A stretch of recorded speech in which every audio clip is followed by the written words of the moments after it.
আজ আমি আপনাদের সাথে আমার ভালো লাগা একটি গল্প শেয়ার করব। চন্দ্রবিন্দুটা ঠিক করে পড়বে। রোজই তো আমার বাড়ির ব্যাপারে আর আমার ব্যাপারে এত এত কথা বলি, আজ না হয় একটু অন্যরকম কথা বলবো, যেটা আরও সবার সাথে ঘটছে। সবাইকে জানাই উষ্ণতায় ভরা একটা গুড মর্নিং। আমি শান্তি, আমার নতুন একটি ব্লগে সবাইকে অনেক অনেক স্বাগত। আমার ভিডিওগুলো যদি ভালো লাগে থাকে তাহলে প্লিজ আমার চ্যানেলটি সাবস্ক্রাইব করবেন। যে যেখান থেকে আমার এই ব্লগটি দেখছেন সবার জন্য থাকলো অনেক ভালোবাসা। আশা করি সকলে খুব ভালো আছেন, আমরাও সবাই বেশ ভালো আছি। আপনাদের সবাইকে সাথে নিয়ে আমি আমার আজকের দিনটি শুরু করলাম। সংসার করতে এসে মানুষ কত কিছু ছাড় দেয়, প্রিয় অপ্রিয় কত কিছুর সাথে মানুষ মানিয়ে নেয়। তারপর একটা সময়ে এসে নিত্য দিনকার সেই সংসারে আর নিজেকেই খুঁজে পাওয়া যায় না। সবাই যে যার মতো করে ব্যস্ত হয়ে যায়, অপ্রয়োজনীয় আর একা হয়ে যায় সংসারে সবার ভালো চাওয়া সেই মানুষটাই। সত্যি কথা বলতে কি, একটা সময় পর সংসারটা হয়ে যায় শুধুই দায়বদ্ধতা। সংসার সামলানো, ছেলে মেয়েদের দায়িত্ব পালন করা, সবার মন রাখার চেষ্টা করা, এভাবেই কেটে যায় কত কত সংসার। তখন মনে হয় সব কিছু চলছে শুধুমাত্র অভ্যাসের দ্বারা, সংসারের বাইরে কিছুই নেই। বলতে পারেন একটা দায়বদ্ধতা। চাইলেও কিন্তু আমরা সংসার থেকে বা এই দায়বদ্ধতা থেকে বেরিয়ে আসতে পারি না। ব্যাস, সংসার হচ্ছে, কিন্তু একে অপরের প্রতি কতটুকু ভালোবাসা আছে এটা জানার বা বোঝার দরকার পড়ে না। সব কিছু সামলাতে সামলাতে আমরা ভুলেই যাই যে একটু সময় দরকার আমাদের নিজেদের জন্য, নিজেদেরকে ভালো রাখার জন্য। নন্দিতা রায়ের বেলা শেষে সিনেমার ব্যাপারটাকে খুব ভালোভাবে কিন্তু বোঝানো হয়েছে। শুধুমাত্র অভ্যাসের নিয়মে সংসারও হয় না, শুধুমাত্র রোদ ছুঁয়ে দিলে ভালোবাসার গভীরতা অনুভব করাও যায় না।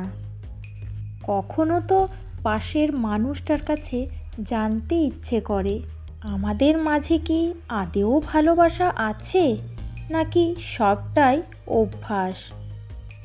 একসাথে হাজারটা রাত কাটানোর পরেও অনেক কিছু জানার বাকি থেকে যায়। একসাথে বছরের পর বছর একসাথে কাটানোর পরেও অনেক কথা না বলাই থেকে যায় পাশের প্রিয় মানুষটির কাছে। অথচ হাতের ওপর হাত রেখে পার করে দিয়েছি জীবনের অনেকগুলো বসন্ত। এত বছর পরেও কি দুজনের মাঝে ভালোবাসার অভ্যাস বোধ হয়? উত্তরে বলবো হ্যাঁ, হয়। ভালোবাসার তীব্র অভাবে হাহাকার করতে থাকে এখনও এমন কিছু কিছু সম্পর্ক। কিন্তু ওই যে বললাম, দায়বদ্ধতা আর অভ্যাসের দায়ে কেউ কেউ বেরিয়ে আসতে পারে না তথাকথিত সংসার, মানে বলতে পারেন ছেড়ে আসতে পারে না। আপনাদের সাথে এখন যে স্টোরিটা আমি শেয়ার করলাম সেটা আমার খুব ভালো লেগেছিল, তো সেই জন্য এটা যিনি লিখেছেন তিনি হলেন নাহিনা বিশ্বাস। তারই লেখা এই পোস্টটা আমার খুব ভালো লাগায় আমি আপনাদের সাথে জিনিসটা শেয়ার করলাম। সত্যি বলতে কি জানেন তো, আমিও চাই না কোনো সংসার কিংবা ভালোবাসা ভেঙে যাক। এই গল্পটা কিন্তু আমার নিজের জীবনের সাথে একেবারেই মিল নেই, তো কেউ ভাববেন না যে এটা আমার জীবনের গল্প। আমার এটা সত্যি ভালো লাগলো, তো সেই জন্য না আমি শেয়ার করলাম। হয়তো আপনার সাথে হয় না, হয়তো আমার সাথে হয় না, কিন্তু এই রকম আমি দেখেছি কতই না সংসার আছে যারা শুধুই মাত্র দায়বদ্ধতার আর মানে কর্তব্য এইসবের মধ্যেই না থেকে যায়। আর এই যে এই সমস্ত জিনিসগুলো দেখছেন, এগুলো আমার বাপের বাড়ি থেকে দিয়ে পাঠিয়েছে। আসলে এগুলো সব মৌ দিয়ে পাঠিয়েছে, মানে আমার ভাইয়ের যে বউ। আমি খেতে ভালোবাসি তো তো সেই জন্য মৌ ওর জন্যও একটু রেখেছে আর আমাকেও একটু দিয়ে পাঠিয়েছে। তার জন্য আমি ওকে অবশ্য একটা বিগ থ্যাংক ইউ বলতে চাই। জানেন তো, আজ অনেক দিন হয়ে গেল আমার গোপাল সোনার জন্য মনটা খুব খারাপ করে। আসলে ও অনেক দিন ধরে ওর মামা বাড়িতে আছে, আর আমাদের এখানে 45 দিন পর্যন্ত কোনো পুজো টুজো করা যাবে না। সেটা কিন্তু সেম আমার বাপের বাড়ির জন্য। যেহেতু আমার বাপের বাড়িতে যেদিন কাজঘর ছিল আর কি, শ্রাদ্ধ শান্তি ছিল, সেই দিন আমার জ্যাঠা শ্বশুর মারা গেছেন। তো সেই জন্য প্রথম দুদিন আমি আমার গোপাল সোনাদেরকে বাড়িতে তো আমি রাখতে পারবো না, কারণ সেবা আমি দিতে পারবো না, যেহেতু ছোঁয়াচ হয়ে গেছি আর কি। তো সেই জন্য আমাদের পাশের বাড়িতে রাখা হয়েছিল।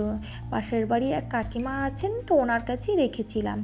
তারপর দুদিন হওয়ার পরে আমার ভাই এসে গোপাল সোনাকে নিয়ে গেছে। আমাদের এখানে তো বলেছে যে 45 দিন পর্যন্ত পুজো করা যাবে না। সেম নিয়ম বাপের বাড়িতেও আছে। তবে গোপাল যেহেতু আমি রেখেছি বাড়িতে, আর গোপাল সোনাকে ভোগ না দিয়ে, মানে একটা ছোট বাচ্চাকে না খাইয়ে তো রাখাটা যায় না, তো সেই জন্যই না আমায় গোপাল সোনাকে খাবারটা মানে সেবাটা দিতেই হবে।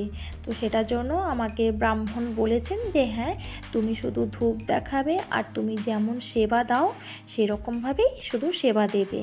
আর কোনো ঠাকুরকে কিন্তু আমাদের পুজো করা যাবে না যতদিন না 45 দিন হচ্ছে।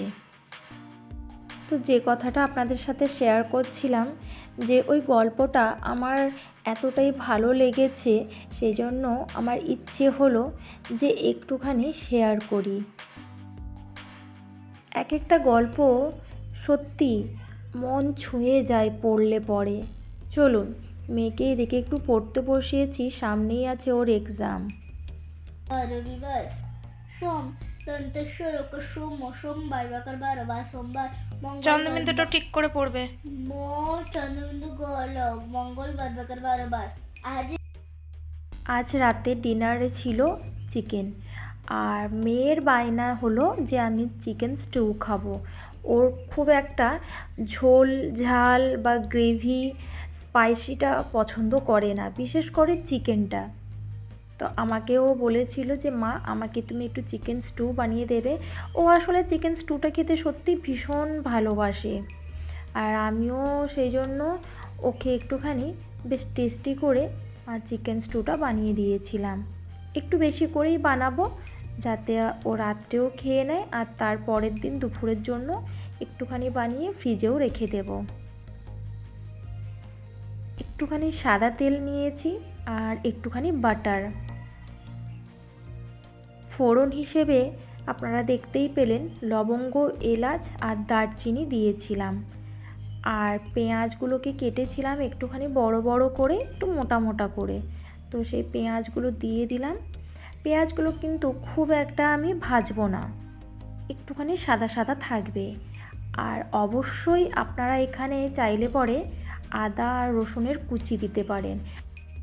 আমি এখানে পেস্ট দিয়েছি, কারণ দিব্যা না আদা আর রসুনের কুচি যদি মুখে একবার পড়ে ও সাথে সাথে বমিটা করে দেয়। এখনও পর্যন্ত ওর সেই অভ্যাসটা গেল না। তো সেই জন্য না আমি একটু আদা রসুনের পেস্ট সামান্য একটুখানি দিয়েছিলাম, যাতে গ্রেভিটা না হয় সেই জন্য। আর একটুখানি জিরে গুঁড়ো আর সামান্য একটুখানি ধনে গুঁড়ো, ব্যাস সব কিছু দিয়ে 2-3 মিনিট একটুখানি কষিয়ে নিয়েছিলাম মশলাটা। তারপরে চিকেনগুলো আমি দিয়ে দেব। আমারও কিন্তু চিকেন স্টু খেতে ভীষণ ভালো লাগে। আর আমার না আরও একটা ভালো লাগে, আমি যে তন্দুরিটা বানাই মাঝে মাঝে, সেটাও কিন্তু দিব্যা বেশ পছন্দ করে। চিকেনটা একটুখানি সেদ্ধ করে নেব, তারপর সবজিগুলো দেব, কারণ সবজিগুলো যদি এখনই দিয়ে দিই তাহলে পরে গলে যাবে। তো সেই জন্য আগে চিকেনগুলো একটুখানি ভালো করে সেদ্ধ হোক, তারপরে এক এক করে যে সবজিগুলো কেটে রেখেছি এই সবজিগুলো দিয়ে দেব। টমেটো, তারপরে পেঁপে, আলু, গাজর, আপনারা চাইলে এখানে ক্যাপসিকাম, বিনস, ফুলকপি বা বাঁধাকপি এসব দিতে পারেন, তবে আমি বেশি কিছু দিলাম না, কারণ ওনার চিকেন স্টুতে বেশি রকমের সবজি পছন্দ করে না। বিনসটা বাড়িতে ছিল না, আর বাদবাকি সবজিগুলো বাড়িতে থাকলেও ও খুব একটা পছন্দ করে না চিকেন স্টুতে দেওয়াটা। সবজিগুলো একটুখানি নেড়ে চেড়ে নেব, তারপরে দুটো কাঁচা লঙ্কা দেব। আর লঙ্কাগুলো না আমি সবগুলো ফাটিয়ে দিইনি, একটা কাঁচা লঙ্কা ফাটিয়ে দিয়েছি আর একটা কাঁচা লঙ্কা গোটা রেখেছি। তারপর গরম জল আমি একটুখানি বেশি করে দিয়ে দিয়েছি। আস্তে আস্তে করে চিকেন স্টুটা সেদ্ধ করেছি। এরপরে নামানোর একটু আগে গোলমরিচের গুঁড়ো দেব, আর সাথে যখন একদম হয়ে আসবে তখন ধনেপাতা দিয়ে দেব। ধনেপাতার ফ্লেভারটাও কিন্তু খুব সুন্দর লাগে। আর জানেন, আমি কিন্তু এই চিকেন স্টুতে 3-4টে ধনেপাতার যে গোড়াটা হয় আর কি, সেটা ভালো করে ধুয়ে নেবেন, দিয়ে একটু ভালো করে থেতো করে আর চিকেন স্টুয়ের মধ্যে দিয়ে দেবেন, খুব সুন্দর একটা ফ্লেভার বেরোয়। আর আমার কিন্তু চিকেন স্টুটা হয়ে গেছে।